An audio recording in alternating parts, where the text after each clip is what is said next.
Yes, allez, bonjour à toutes et bonjour à tous, ici Guillaume, alias Niaco sur les réseaux sociaux. Nous voici pour la troisième revue de marché du Market Profiler, donc revue de marché à base de price action, à base de market profile, donc de profil de marché. Et puis petit à petit, je vais essayer d'y mettre un peu de microstructure, même si à long terme, en tout cas sur des horizons à la semaine, la microstructure a moins de, comment dire, une approche efficiente que par rapport à du court terme.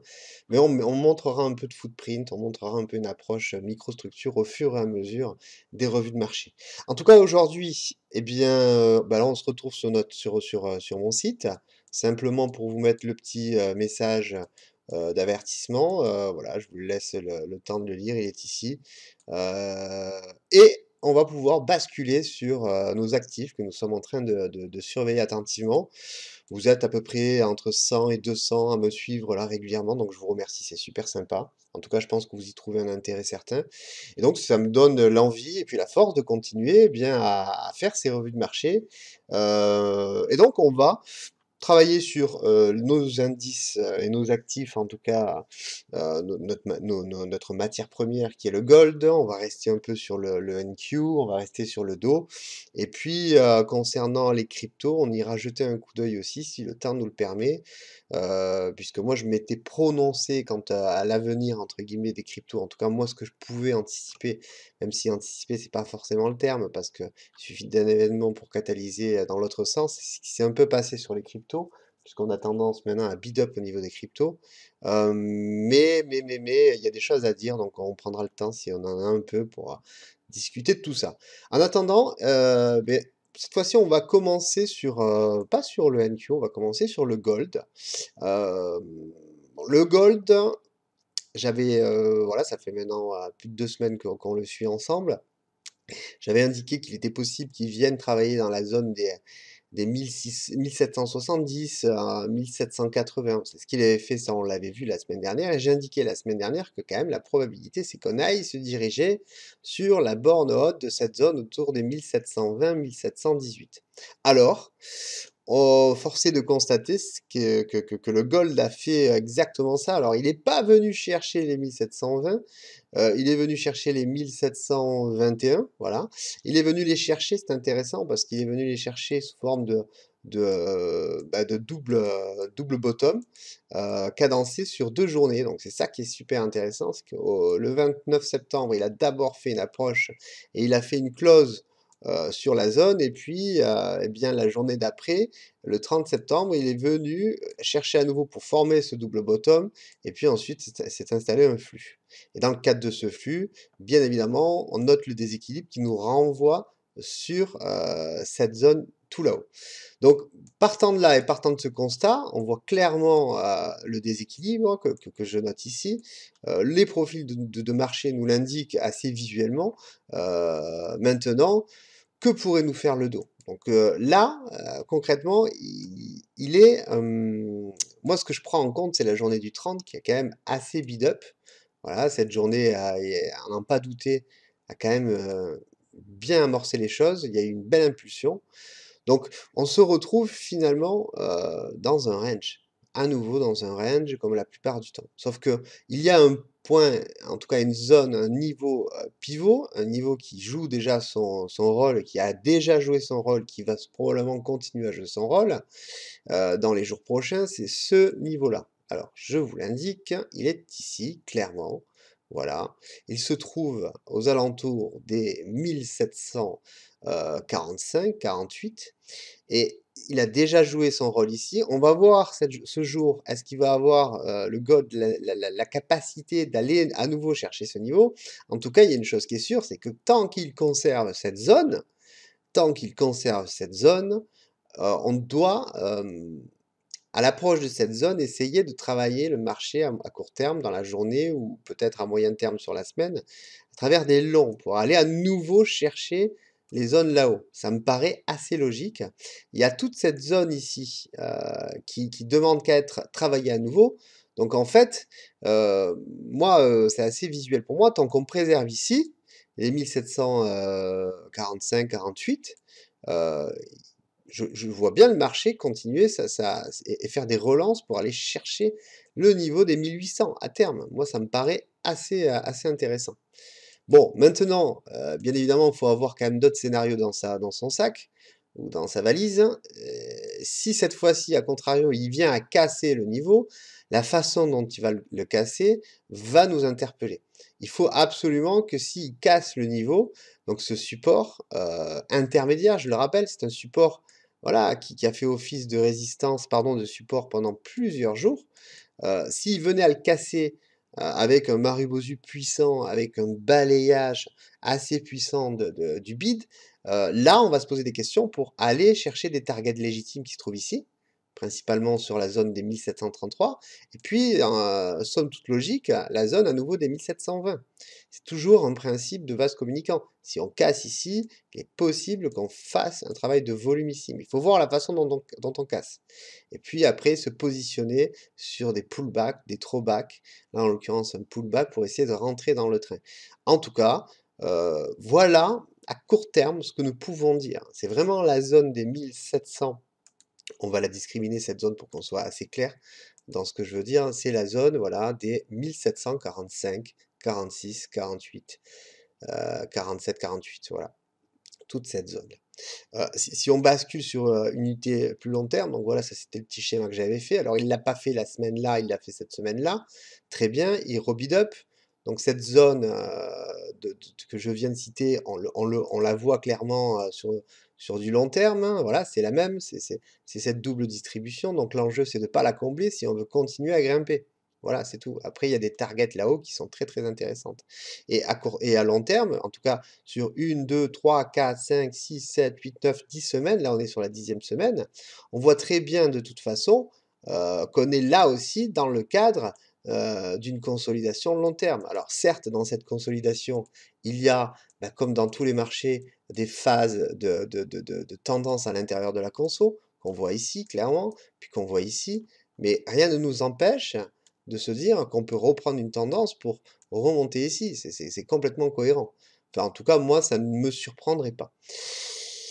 Voilà ce que je pouvais dire sur le gold. J'espère que bah, ça vous aiguillera quant à vos décisions, parce que moi je prône quand même la capacité à prendre des décisions soi-même, à établir des contextes et des scénarios soi-même, à faire un quadrillage terrain soi-même, et comment dire, on est responsable de nos décisions, quoi. C'est nous qui devons les prendre et ne pas être soumis à des informations constamment à l'extérieur, quoi. Moi, enfin, ça fait des années que je le dis, mais je continue à le dire, mais il est super intéressant et en tout cas nécessaire de prendre ses propres décisions et d'établir ses propres scénarios, son propre contexte, etc. Parce que de toute façon, après, on ne s'en prend qu'à soi-même, quoi. Si on a fauté ou si on a réussi, quoi. Moi, ces revues de marché-là, n'ont qu'une seule vocation, c'est vous donner une information complémentaire, vous en faites ce que vous voulez, si elle vient dans votre sens, tant mieux, si elle se confronte à votre idée de l'actif du sous-jacent que vous surveillez, ben, tant mieux aussi, parce que ça vous permet de faire le point. Mais en tout cas, moi j'incite vraiment les gens à travailler eux-mêmes les marchés et à gagner en autonomie, c'est crucial. D'ailleurs, dans le cadre des séminaires interactifs que je réalise, on travaille à fond sur le contexte, l'environnement, la compréhension des marchés, la mécanique qui en découle, mais tout ça a vocation à terme, ensuite, de travailler seul de son côté. Même si dans le cadre du séminaire, on se retrouve dans une communauté ensuite privée, où on va pouvoir continuer à bosser ensemble, mais quand on clique, on est seul face à nos décisions. Et quand on fait des super journées ou des mauvaises journées, on est tout seul, quoi. Les copains sont là, peut-être un peu de loin, mais en tout cas, on vit notre truc dans notre bulle. Donc, c'est un travail très solitaire le trading, quoi. On a beau dire, certes, on cherche des fois à se sortir de l'isolement, ce qui est bénéfique, mais c'est quand même un travail solo et donc voilà, il faut assumer, ses prises de décision, ça c'est indéniable. OK, j'arrête pour, le petit yéhus sur l'approche psychologique et en tout cas l'indépendance hein, dans sa capacité à analyser et maintenant je vais basculer, pas sur le crude. Le crude, je crois qu'on le travaille pas ensemble, même si je peux quand même en dire un mot parce que le crude, c'est un actif que je surveille, que je trade et que je trade pas journalièrement, enfin sur la journée, mais sur lequel j'ai une approche. C'est vrai que le crude, moi je surveillais ça il y a pas il y a encore, pas trop longtemps, il y a quelques semaines, il y avait toute cette phase ici vraiment de déséquilibre et je sentais, ces semaines-là qu'on allait aller chercher, les bornes.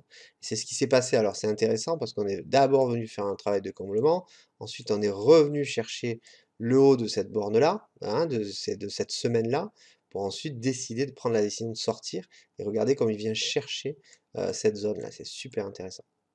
Et là, il claque encore une jambe haussière. Donc le crude s'installe clairement dans une tendance haussière. Mais ça se sentait arriver. Ça se sentait arriver. Cette boîte d'accumulation qui était au cœur du range nous donnait déjà des informations quant à la possibilité du crude à aller chercher cette zone de déséquilibre qui avait eu lieu fin juillet, début août. Et voilà, maintenant, dans la zone de déséquilibre, il y a également des informations qui nous laissent à penser que le crude n'avait pas fini sa tendance. Donc, c'est un actif qui est en ce moment bid up, et il y a de belles choses à faire sur cet actif-là, en tout cas en intrajournalier. Le dos, alors le dos, on en avait parlé bah, la semaine dernière, forcément. Là, la particularité, c'est que cette semaine, on a ouvert sur un nouveau mois. Ça fait 2 mois, 2 jours maintenant qu'on travaille voilà, sur un nouveau mois. Donc, je vais enlever volontairement, je vais enlever juste un instant, hein. Je vais juste enlever les chandeliers Jap. Donc ça, c'est le crude en fin de mois. Alors, il est venu chercher des zones c'était des queues d'achat ici, hein. C'était vraiment des intentions acheteuses. Également ici, une intention acheteuse, mais plutôt ventrale. Et il est venu naturellement chercher à travailler ces zones. Il l'a fait en fin de mois. Puis il a testé, il est complètement en décorrélation avec le NQ dont on va parler tout à l'heure, qui lui a dévissé. Là, le dos a testé plusieurs fois. Il y avait de formidables points d'achat. Et là, pour l'instant, il y a une queue d'achat à l'ouverture des marchés mensuels du dos et c'était pas français ce que j'ai dit, à l'ouverture du dos depuis le début du mois, voilà, il y a des réponses acheteuses qui sont là permanentes et qui maintiennent la zone. Regardez comme il est venu chercher là ici, vous voyez un peu de volume ici là, voilà. Il est venu chercher ce niveau là à 33 380, c'est un niveau qu'on avait identifié lors de la revue de marché précédente. Et comme quoi, cette efficience, ce niveau-là correspond vraiment à cette LVN qu'on avait sur le mois de juillet. Et là aussi, tant qu'on préserve ce niveau, il a l'air de vouloir réintégrer la value du mois précédent. Il est passé au-dessus de cette zone. Donc, le dos n'est pas du tout dans le même état d'esprit que son petit camarade le NQ, parce qu'il a l'air d'accepter la value. Donc, on reste à l'intérieur de ces 3 mois d'accumulation ou de distribution, on ne sait pas encore, mais le dos, il est plutôt fort. Donc, si on le regarde sur un graphe weekly, en tout cas en profil chandelier, en profil, pardon, je suis fatigué, en profil hebdo, avec des chandeliers Jap. Voilà, là on a eu cette ouverture en début de semaine, on a dévissé un peu comme l'ensemble des actifs, et là on claque une consolidation, quoi. Alors consolidation qui se fait avec quand même un peu de volume à l'intérieur, donc il semblerait qu'il y ait quand même une phase d'absorption. Donc la question maintenant à se poser, c'est va-t-on avoir la force de repasser au-dessous des 33 650, qui reste quand même 33 650, 33 630, toute cette zone ici, là, qui reste quand même hyper intéressante à surveiller parce que si on passe dessous, là, ça va nous projeter directement à peu près 100 points en dessous, 100 ticks en dessous. Et puis si là, on casse les 500, donc il y a une queue d'achat ici intéressante à surveiller, c'est la close de la semaine. Si on casse, alors là, on ira chercher les niveaux inférieurs. C'est indéniable. En tout cas pour l'instant, et dans l'état, c'est pas du tout ce qui se passe. Pour l'instant, on fait une acceptation. Donc pour l'instant, moi, ce que je vois, c'est qu'il y a toute cette zone de l'eau ici, volume node, donc le creux de volume ici, qu'on peut travailler. Voilà, donc là, pour l'instant, on fait du volume ici. Si on arrive à forcer à réintégrer la zone, on va à nouveau faire du volume là, ici. Et ici, on a le POC à 34 320. Ça sera notre, notre résistance principale, les 34 330, 320, parce que à nouveau, si on casse cette résistance principale, ben là, on réintègre, regardez si je dézoome un peu, on va réintégrer, alors, je vais me servir de mon pointeau pour que ça soit plus confortable, si on vient à casser cette zone, on va passer au-dessus, et là, on va à nouveau essayer de faire un travail de volume à l'intérieur. Mais c'est pas fait encore parce que les nouvelles sont pas très, très bonnes. Il y a quand même une tension sur les marchés qui est notable. On sent les actifs quand on les travaille en journée qui sont quand même assez nerveux, volatiles. Il y a pas une liquidité de fou et donc vigilance parce que, heu, pourrait y avoir quand même, voilà, si on vient à chercher à nouveau la zone ici en bas qu'on casse, sur le dos, il faudra être attentif, quoi. Alors en intrajournalier, à très court terme, c'est des zones qui se travaillent et qui peuvent se travailler à l'achat.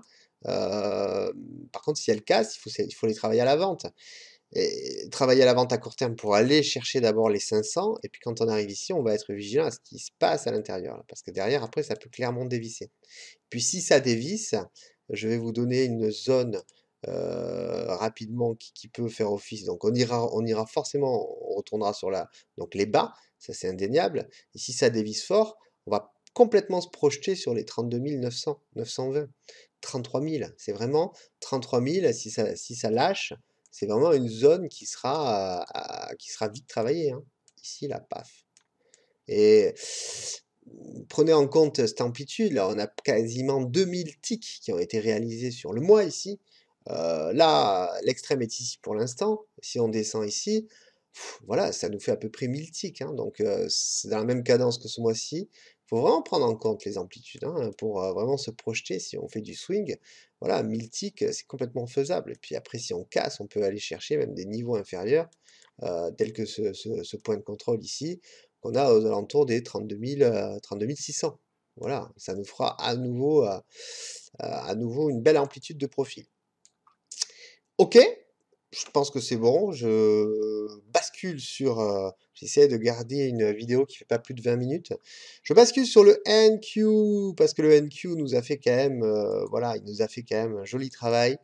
Il a quand même bien, bien lâché. Alors reprenez, mes charts, de la semaine dernière et puis, vous verrez ce que je disais sur le NQ. Je disais, clairement, hein, moi ce que je pensais, et en tout cas c'est ce qui s'est passé la semaine dernière. Alors entre-temps, il y a eu le début du mois, qui n'a pas été le premier jour du mois assez dingue, hein, mais il y a quelque chose de notable, c'est que le premier jour du mois, on a quand même réussi à casser à la baisse. Voilà. Même s'il y a eu des rebonds acheteurs ici qui ont permis de réintégrer à la close, en tout cas de passer au-dessus et puis de repasser au-dessus, pardon, de son ouverture. Une chose est sûre, c'est que la journée d'hier a été très, très, très, très dure. Ça a quand même très bien décroché hier. Alors moi, j'avais indiqué clairement que si on passait, là, il y avait une zone orange, j'avais dit: «On pourra aller faire du volume, mais ça va commencer à puer». C'est le terme que j'ai employé. Moi, sincèrement, mon intention, c'était qu'on reste à l'intérieur de cette valeur. Mais bon, la journée du 28 quand même a bien, bien décroché, quoi, hein, que j'étais devant les marchés le 28 et j'ai vu, clairement ce qui s'est passé. C'était le jeudi, je suis en train de le vérifier. Donc moi, je peux pas faire une revue de marché tous les jours et faire des mises à jour. Mais bien évidemment, quand, on voit ce genre de choses à l'intérieur, d'une balance et qu'on voit que ça dévisse fort comme ça, il faut quand même rester attentif au fait que ça peut nous remettre un joli shoot, quelques jours après. Et c'est ce qui s'est passé hier, où hier on a, bien décroché. Bon, qu'en est-il maintenant après avoir fait les constats? L'ouverture mensuelle est clairement baissière. Donc pour moi, on vient de casser, un support qui se trouvait à 14 680, 670, et là, on vient se projeter sur un nouveau support à 14 400 et puis, pour moi, ça va être un mois baissier, là, clairement, parce qu'on est, après, faut pas sortir de Saint-Cyr, hein. On est sorti de la value, voilà, on est sorti de la value mensuelle qui est ici. On est sorti du range, du profil. Donc maintenant on dévisse, donc il faut se méfier parce qu'on peut très bien avoir un mois moi tant qu'on réintègre pas, les 14 810 qui se trouvent ici là, hein, qui est ce pic de volume, et je pense pas qu'on va les réintégrer, en tout cas c'est mon point de vue. Pour moi ça reste baissier. Alors après il peut évidemment y avoir un pullback, ça serait des zones de short intéressants, mais ce pullback il faut pas qu'il soit trop, trop, profond, il faut pas qu'on remonte trop, trop, trop, quoi. Hem, Parce que si on remonte trop, je vous prends l'exemple ici, après ça peut être trompeur. On peut remonter, mais si on passe au-dessus de ça, d'accord? Voilà, à la limite, ici, c'est des zones de short qu'on peut travailler vraiment, hein, mais ça m'étonnerait qu'on y remonte, mais c'est possible. Mais moi, en tout cas, de façon assez logique, si on vient ici, je vais essayer de tenter des shorts en intrajournalier. Voilà, parce que c'est une zone stratégique. Il peut y avoir une reprise du flux derrière, qui nous amène sur des niveaux intéressants. Et prenez en compte l'amplitude de ce profil. Encore une fois, on peut très bien avoir un profil qui nous amène sur des niveaux comme 14 000 quoi, en fin de mois. C'est pas... Alors après, il y a des belles zones d'achat. Il y a des belles zones d'achat. Mais pour moi, enfin pour résumer, hein, pour être assez clair, pour moi, ça va être un mois, le mois d'octobre, qui va être baissier. Voilà. Alors je me plante peut-être, mais en tout cas, voilà. Je pense qu'il va être baissier ce mois-ci. On a une semaine qui est baissière aussi, donc on va surveiller tous les retracements. Après, c'est de la théorie de dos, quoi. C'est du price action, certes, c'est des profils de marché, mais c'est de la théorie de dos classique, quoi. On est en train d'acter, et en tout cas d'enclencher une tendance baissière que l'on voit clairement avec des plus bas qui sont de plus en plus bas, d'accord? Et on a des plus hauts qui sont de plus en plus bas aussi. Donc, on peut très bien avoir une remontée ici. Voilà, il y en a qui vont vous faire des décomptes héliotistes qui vont être parfaits. Il y en a qui vont regarder sous la théorie de Wyckoff. Euh, il y a plein de choses, mais tout se lie après finalement. Enfin, tout se relie, quoi. Et il y en a qui vont vous travailler sous forme de chartisme. Mais je pense qu'en fait, il ne faut pas confronter, quoi. Il ne faut pas confronter les idées, les visions. Je pense que si vous avez un spectre large de connaissances, vous pouvez après tout relier. Une chose est claire, c'est que là, il semblerait qu'on entame une tendance. Alors j'emploie le conditionnel parce que rien n'est sûr avec les marchés, mais une tendance baissière. Et donc après, on peut très bien avoir un profil qui descend, on peut très bien avoir une remontée ici et des points de short. Voilà, en tout cas, il faut avoir, moi, pour cette semaine et ce mois-ci, en tout cas cette semaine et ce mois-ci, oui, il faut avoir une vision, à mon sens, plus orientée short. Alors, si vous avez des actions à long terme, en tout cas, ou spéculatives à court terme sur les indices américains, peut-être temps, parce que là, on sent qu'il y a quand même une tension, et on sent que graphiquement, techniquement, c'est plutôt baissier, donc peut-être, pourquoi pas, arbitrer un peu son portefeuille, pourquoi pas essayer de reprendre plus bas, voilà. Je parle pas pour du long terme, mais je parle pour du court terme, pourquoi pas essayer d'avoir des opportunités d'achat plus bas, dans le cadre du portefeuille action. 22 minutes, 23 minutes, je pense qu'il est temps de s'arrêter là. Je vous souhaite une excellente journée à toutes et tous. N'oubliez pas de liker, de vous abonner, etc. Si le concept vous plaît, d'en parler, et puis de me faire des retours, hein, si ça vous plaît. Voilà. Et en attendant, je vous dis portez-vous bien et à la semaine prochaine. Ciao.